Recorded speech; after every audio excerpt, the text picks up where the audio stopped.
El Deutero Isaías, comprendido entre el capítulo 40 y 55, data del año 520. El contexto de este libro data sobre el tiempo del destierro. En el año 587 a.C. se da la destrucción de Jerusalén y el templo. Se da también la deportación de Babilonia y surge una situación de desesperanza y ansia de liberación. La fe del pueblo de Israel cae en crisis de fe. Aparece Persia como potencia. En el año 540 al 538 a.C., regreso de los deportados en tiempo del rey Ciro. El profeta escribe para su pueblo a fin de sostener su esperanza y darle armas para los acontecimientos que se avecinaban. Arraiga su pensamiento en la tradición de su pueblo, se muestra atento a las tradiciones paganas que transpone y se expresa utilizando modos de expresión determinados que existían antes de él. Para el Deutero Isaías, ser profeta es ser portavoz de una noticia de esperanza de liberación ante los padecimientos del pueblo en el destierro. Es ser un hombre de su tiempo tomado por Dios, hombre de fe y esperanza que anuncia que Dios es capaz de recrearlo todo, lo cual es motivo de consuelo. Los principales personajes de este Deutero Isaías es el pueblo elegido, Babilonia, el rey Ciro, el rey Josías, el siervo del Señor, el pueblo pagano y los ídolos. Dentro del vocabulario que usa está la alianza, anunciar, buena nueva, consolar, crear, evangelio, Egipto, esposo, padre, madre, matrimonio, naciones, rescatar, santo de Israel, la palabra redentor que es repetida 17 veces, éxodo, nuevo éxodo, justicia, salvación, siervo, paganos, nuevo, palabra, predecir, reconfortar y santo de Israel. En la primera parte está compuesta del capítulo 42 al 49. Habla sobre el pecado y la gracia, sobre oráculos de salvación, sobre el Señor y los ídolos. El Señor lo ha anunciado todo, ningún Dios ha sido modelado antes de él. Los ídolos no tienen ningún testigo, él tiene a Israel como testigo. El nuevo éxodo, que es un oráculo de salvación, que tiene una orientación escatológica. El Señor, autor de la salida de Egipto, prepara acontecimientos capaces de hacer olvidar la gloria de antaño. El pecado y la gracia. El Señor y los ídolos vuelve a tomarlo. El rey Ciro, que es un instrumento del Señor, y Mesías. Este es un oráculo de salvación. El Señor, que realiza todo lo que ha decidido, ha tomado como instrumento a Ciro, del que ha hecho su pastor y su Mesías. Las alusiones a su persona y su obra alternan con evocaciones de la omnipotencia del Señor. Luego tenemos los dioses de Babilonia y el verdadero Dios. Estos son los oráculos contra Babel, son oráculos de salvación. En la segunda parte comprendida del capítulo 49 al 52 ya encontramos el siervo. Inicialmente estaba en el capítulo 42 el siervo. En el capítulo 49 encontramos el segundo canto del siervo llamado por el Señor. Es un oráculo de salvación, igualmente de orientación escatológica, enmarcado por dos alusiones a lo lejano. El texto hace hablar primero al siervo, instrumento del Señor para una exigente misión universal. Luego el propio Señor confirma esta misión con una evocación del nuevo éxodo. Habla sobre la Sión rehabilitada y madre de nuevo. En el capítulo 50, versículo 10 al 11, habla sobre el canto del siervo. El siervo declara a Israel responsable de su propia ruina y afirma su capacidad de salvar. Luego habla un anónimo designado luego como el siervo en el versículo de atacado por todos será defendido por el Señor del que es un fiel discípulo. El Señor Dios Adonai Yahvé. Finalmente el Señor se sitúa como juez entre los que escuchan al siervo y sus adversarios. Luego está un oráculo de salvación en el capítulo 51 donde dice el Señor despierta, despierta. Y en el capítulo 52, salid de Babilonia. En la tercera parte de este libro, en el capítulo 52, versículo 13 al 55, está la pasión y exaltación del siervo. Es el texto más célebre del segundo Isaías. Lo vamos a estudiar más adelante. Está la esposa de nuevo agraciada, que es un oráculo de salvación, y siempre con orientación escatológica, y la salida de Babilonia. En el capítulo 40, del versículo 1 al 3 y 5, el profeta es un portavoz de Dios. Nuestro autor anónimo nos invita con toda naturalidad a hablar de él, como ya lo hemos estado haciendo en lo que precede. Desde el comienzo hasta el final de su texto está presente el Señor. Leamos este fragmento del capítulo 40, al versículo 1, 3 y 5. Consolad, consolad a mi pueblo, dice vuestro Dios. Hablad al corazón de Jerusalén y decidle bien alto que ya ha cumplido su milicia, ya ha satisfecho por su culpa, pues ha recibido de mano de Yahvé castigo doble por todos sus pecados. Una voz clama, en el desierto abrid camino a Yahvé, trazad en estepa una cala a nuestro Dios. Sada recta, se revelará la gloria de Yahvé y toda criatura una la verá, pues la boca de Yahvé ha hablado. En este texto de Isaías, pues contiene todos los cantos del siervo de Yahvé, y ese es el tema central. El siervo de Yahvé. El nombre de siervo, empleado con bastante frecuencia en nuestro texto, designa muchas veces el pueblo. Al menos una vez se le puede aplicar a Ciro. En varios pasajes el texto no nos ofrece ninguna indicación clara. ¿De quién se trata entonces? ¿A qué personaje se refiere esta designación? Hace casi un siglo que la investigación ha tomado generalmente una orientación determinada. En efecto, es el exegeta alemán Dunn el que propuso en 1892 aislar 4 cantos del siervo que constituyen un conjunto coherente en los capítulos 42, 49, 50 y 52. La verdad es que en el 49 el siervo es llamado Israel en todos los manuscritos. Y empezamos a leer el primer canto, Isaías 42 del 1 al 7. Y dice así: He aquí mi siervo a quien yo sostengo, mi elegido en quien se complace mi alma. He puesto mi espíritu sobre él, dictará la ley a las naciones. No vociferará, ni alzará el tono, ni hará oír en la calle su voz. Caña quebrada no partirá, y mecha mortecina no apagará. Lealmente hará justicia, no desmayará, ni se quebrará hasta implantar en la tierra el derecho y la instrucción atenderán las islas. Así dice el Dios Yahvé, el que crea los cielos y los extiende, el que hace firme la tierra y lo que en ella brota, el que da aliento al pueblo que hay en ella y espíritu a los que por ella andan. Yo Yahvé te he llamado en justicia, te así de la mano, te formé y te he destinado a hacer la alianza del pueblo y luz de la gente, para abrir los ojos ciegos, para sacar del calabozo al preso, de la cárcel a los que viven en tinieblas.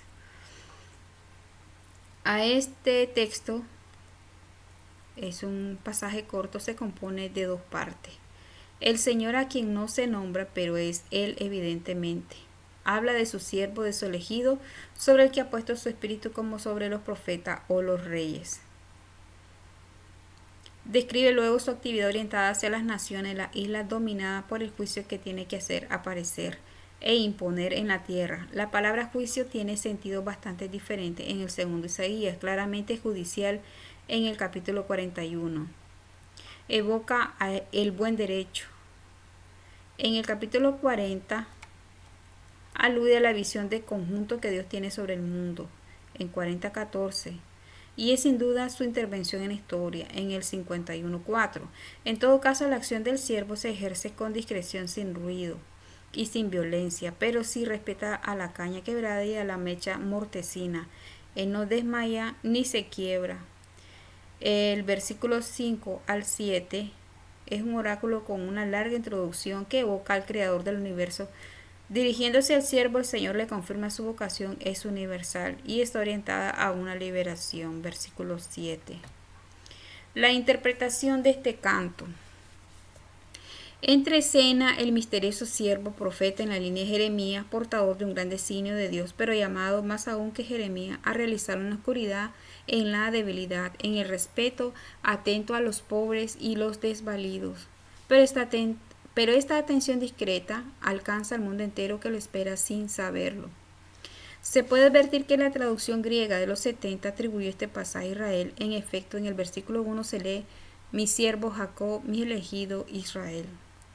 En cuanto al Nuevo Testamento, se refiere ciertamente a este texto en el relato del bautismo de Jesús, en Mateo 3:17, Marcos 1:11 y en la transfiguración, Mateo 17:5, Lucas 9:35. En todo caso, se le cita del todo en Mateo 12, del 18 al 21, para iluminar la discreción de Jesús en su obra mesiánica. También la misión de Pablo se describe en Hechos 26, del 17 al 18, en términos que parecen sacados de Isaías 42, del 7 al 16. En el segundo canto del siervo en Isaías 49, del 1 al 9, dice así: oídme, islas, atended, pueblos lejanos. Yahvé desde el seno materno me llamó, desde las entrañas de mi madre recogió mi nombre. Hizo mi boca como espada afilada, en la sombra de su mano me escondió, hízome como saeta aguda, en su carcaj me guardó. Me dijo: tú eres mi siervo, en quien me gloriaré. Pues yo decía: por poco me he fatigado, en vano e inútilmente mi vigor he gastado. ¿De veras que Yahvé se ocupa de mi causa y mi Dios de mi trabajo? Ahora pues, dice Yahvé, el que me plasmó desde el seno materno para siervo suyo, para hacer que Jacob vuelva a él y que Israel se le una. Mas yo era glorificado a los ojos de Yahvé. Mi Dios era mi fuerza. Poco es que seas mi siervo, en orden a levantar las tribus de Jacob y de hacer volver los preservados de Israel. Te voy a poner por luz de las gentes, para que mi salvación alcance hasta los confines de la tierra. Así dice Yahvé, el que rescata a Israel, el santo suyo, a aquel cuya vida es despreciada y es abominado de las gentes, al esclavo de los dominadores. Verán los reyes y se pondrán en pie, príncipes, y se postrarán por respeto a Yahvé, que es leal, al santo de Israel que te ha elegido. Así dice Yahvé: en tiempo favorable te escucharé y en día nefasto te asistiré. Yo te formé y te he destinado a ser alianza del pueblo, para levantar la tierra, para repartir las heredades desoladas, para decir a los presos: salid, y a los que están en tinieblas, mostraos. Por los caminos pasarán y en todos los calveros tendrán pasto. Este texto, también aquí hay tres partes claras.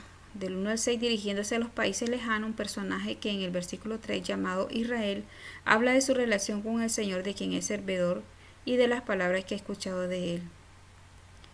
La primera parte evoca su vocación y su papel de arma del Señor y de manifestación de su esplendor. La segunda evoca un combate interior que hace pensar en Jeremías: el siervo ha trabajado inútilmente, pero el Señor confirma su vocación de contribuir al regreso de Israel y la amplía, haciéndolo luz de las naciones, para que la salvación alcance hasta los confines de la tierra. Del 7 al 9 es un oráculo con una larga introducción que evoca la humillación del destinatario y su gloria futura. El Señor se dirige a él, afirma su apoyo y precisa de nuevo su vocación de liberador. Como en el capítulo 42, aquí se habla de las islas, de luz de las naciones, de alianza con la muchedumbre, de la salida de los prisioneros.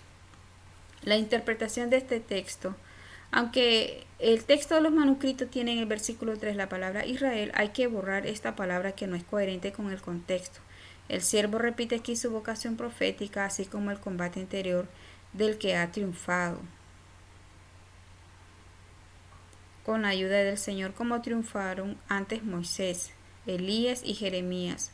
Vuelve a encontrar su misión para el pueblo y más allá de su pueblo, con las palabras ya utilizadas en el capítulo 42, 6. Ahora se ve humillado junto con su pueblo, esclavo de los dominadores, pero pronto será glorificado en medio de su pueblo, liberado ante los ojos de las naciones.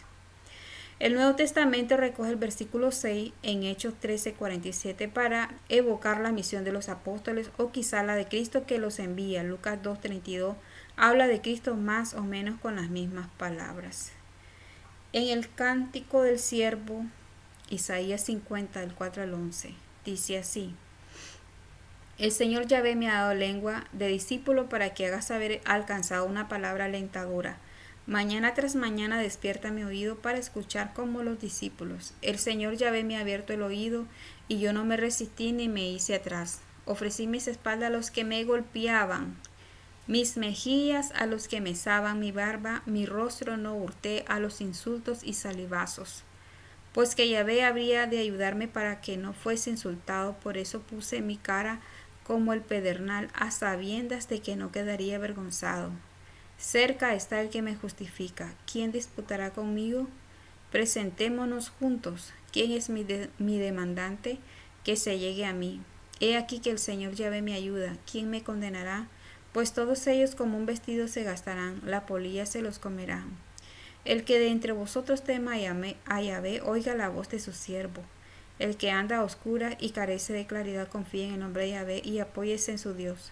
Oh vosotros todos los que encendéis fuego, los que sopláis las brasas, id a la lumbre de vuestro propio fuego y a las brasas que habéis encendido. Eso os vendrá de mi mano, en tormento yaceréis. Aquí hay dos partes. Del versículo 4 al 9 está muy construido. Hay 4 frases que empiezan por Adonai Yahvé. La cuarta repite las mismas palabras que la tercera. Viene en mi ayuda, precedida de un sí, he aquí, repetido luego por un segundo, he aquí. Hay una serie de palabras que se repiten al medio versículo o en el versículo siguiente. Discípulo, oído, ultrajes. Un personaje habla de la acción del Señor en su vida de discípulo y de no violento frente a las brutalidades de su entorno. Frente a todos los ataques, él sabe que el Señor le defenderá siempre y que sus adversarios serán aplastados algún día. El clima es muy parecido al de las confesiones de Jeremías. Por ejemplo, en Jeremías 20, del 7 al 13. Del versículo 10 al 11 se dirige al pueblo y habla del siervo, sin duda aquel que acaba de hablar. Sus oyentes pueden tener confianza, el Señor está con ellos, los demás serán destruidos por el mismo fuego que ellos han encendido. La interpretación de este texto, inquietado ya en el poema anterior por la eficacia de su acción, el siervo es ahora objeto de violentas persecuciones, que soporta con la extraordinaria serenidad del que sabe que está allí el Señor en cada momento para darle su palabra y comunicarle su fuerza. De etapa en etapa se va sintiendo cómo se va desarrollando el drama. El Nuevo Testamento recoge algunos ecos de este pasaje en varios textos, como en Lucas 9:51, Romanos 8 del 33 al 34, Juan 8:46 y sobre todo en los relatos sobre la pasión, Mateo 26:67, Mateo 27:30 y los paralelos. Luego tenemos el cántico del siervo en Isaías 52, del 13 al 53. He aquí que prosperará mi siervo, será enaltecido, levantado y ensalzado sobremanera, así como se asombraron de él muchos, pues tan desfigurado tenía el aspecto que no parecía hombre, ni su apariencia era humana. Otro tanto se admirarán muchas naciones, ante él cerrarán los reyes la boca, pues lo que nunca se les contó verán, y lo que nunca oyeron reconocerán.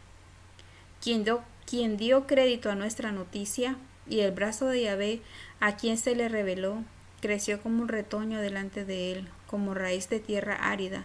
No tenía apariencia ni presencia. Le vimos y no tenía aspecto que pudiésemos estimar. Despreciable y deshecho de hombres, varón de dolores y sabedor de dolencia, como uno ante quien se oculta el rostro, despreciable, y no le tuvieron en cuenta. Y con todo eran nuestras dolencias las que él llevaba, y nuestros dolores los que soportaba. Nosotros le tuvimos por azotado, herido de Dios y humillado. Él ha sido herido por nuestras rebeldías, molido por nuestras culpas. Él soportó el castigo que nos trae la paz, y con sus cardenales hemos sido curados. Todos nosotros como ovejas erramos, cada uno marchó por su camino, y Yahvé descargó sobre él la culpa de todos nosotros. Fue oprimido y él se humilló y no abrió la boca. Como un cordero al degüello era llevado, y como oveja que ante los que la trasquilan está muda. Tampoco él abrió la boca. Tras arresto y juicio fue arrebatado, y de sus contemporáneos, ¿quién se preocupa? Fue arrancado de la tierra de los vivos. Por las rebeldías de su pueblo ha sido herido, y se puso su sepultura entre los malvados, y con los ricos su tumba, por más que no hizo atropello ni hubo engaño en su boca. Más plugo a Yahvé quebrantarle condolencia. Si se da a sí mismo en expiación, verá descendencia, alargará su día, y lo que plazca a Yahvé se cumplirá por su mano. Por las fatigas de su alma verá luz, se saciará. Por su conocimiento justificará a mi siervo a muchos, y las culpas de ellos él soportará. Por eso le daré su parte entre los grandes, y con poderoso repartirá despojos, ya que indefenso se entregó a la muerte, y con los rebeldes fue contado cuando él llevó el pecado de muchos e intercedió por los rebeldes. En este texto tenemos aquí el más largo, el más importante y el más difícil. Se pueden distinguir fácilmente 4 partes. Se admirarán, dice, muchas naciones, se traduciría normalmente por asperjará a muchas naciones, frase de lenguaje ritual que podría situar la acción del siervo dentro de un marco litúrgico. Su acción o su muerte tendría el mismo efecto de purificación que un gesto de aspersión. Otro tanto muchas naciones, pero esto no parece corresponder a la oposición que subraya el texto, porque la oposición que aparece con claridad es la siguiente: es el pasado, el horror que inspiraba a todos, el siervo desfigurado hasta el punto de no parecer ya un hombre, luego actualmente, en el futuro, una transformación inaudita, una gloria que deja muda de admiración a lo que hoy llamaríamos la opinión mundial. Los que habían descubren que esta calamidad tiene un sentido para ellos. El siervo no es castigado por Dios, lleva los sufrimientos de otros para su curación y su paz. Esto es su realización total, su shalom. Pero el Señor apreció su sufrimiento, acogió su muerte como uno de sus sacrificios que se ofrecían por la salvación del pueblo. Su muerte será a la vez la salvación para los otros y la apertura para él de la felicidad perfecta presentada bajo la imagen tradicional de una vida larga de numerosos hijos. En el versículo 11-12 vuelven a aparecer la fórmula mi siervo. Es por tanto el Señor quien toma la palabra.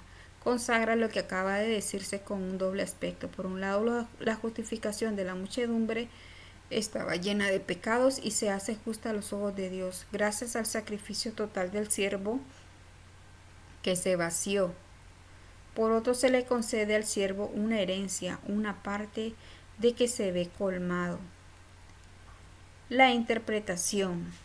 Los 3 primeros textos evocados, todos ellos a diversos personajes, aquí se trata del mismo que en el capítulo 49, la parte fiel de Israel, pueblo humillado, aplastado, arruinado, arrastrado al desastre de su generación, considerado como muerto tras la catástrofe. Finalmente en su fe ha soportado el castigo que debería haber caído sobre otros. El Israel pecador, los paganos con sus crímenes.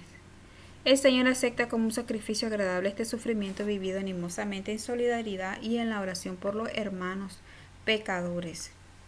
En recompensa, el propio resto de Israel emprenderá de nuevo una larga vida por numerosas generaciones. La persecución que empezó ya en el capítulo 50 llegó hasta la muerte y una sepultura infame, pero esta muerte no fue vivida pasivamente. El siervo mártir ha sufrido en solidaridad con el mundo pecador por la gracia del Señor que lo amaba. Esta muerte ha sido un sacrificio eficaz que conduce a una vida nueva, al siervo y a la turba de pecadores por lo que ha dado su vida. Evidentemente es en Jesucristo donde se realiza en plenitud la personalidad del siervo. La confesión más antigua de la fe cristiana, la que nos ha conservado Pablo en 1 Corintios 15, se inspira ciertamente en Isaías 53, cuando dice que Cristo murió por nuestros pecados según las Escrituras, y Jesús vivo, sin duda, su marcha hacia la muerte y su misma muerte en el espíritu de este texto. Se necesitaría una larga exposición para señalar todas las huellas de Isaías 53 en el Nuevo Testamento.